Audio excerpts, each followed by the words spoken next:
मनाचा वेध घेणारे news channel star city one. राज्यातील आणि देशातील राजकीय घडामोडी पाहण्यासाठी आणि इतरही बातम्या पाहण्यासाठी सबस्क्राइब करा स्टार सिटी वन।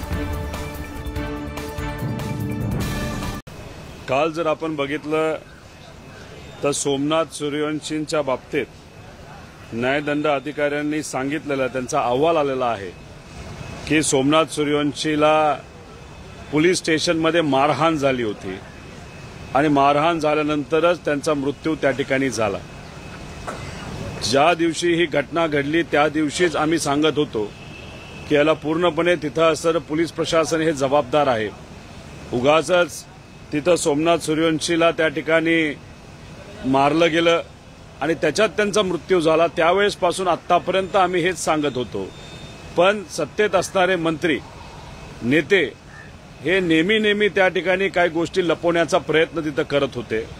तसंच बीडमध्ये सुद्धा मस्साजोगमध्ये आम्ही म्हणत होतो पीआय महाजन याने मोठ्या प्रमाणात तिथं त्या ठिकाणी जे क्रिमिनल आहेत त्या क्रिमिनल लोकांना त्या ठिकाणी वाचवण्याचा प्रयत्न केला होता आणि काही प्रमाणात त्याचा सुद्धा सहभाग या क्रिमिनलला मदत करण्यासाठी होता। तेव्हा सुद्धा सरकारली कुठेतरी या पीआय महाजनची बाजू घेताना आपण त्या ठिकाणी बघितलेलं आहे।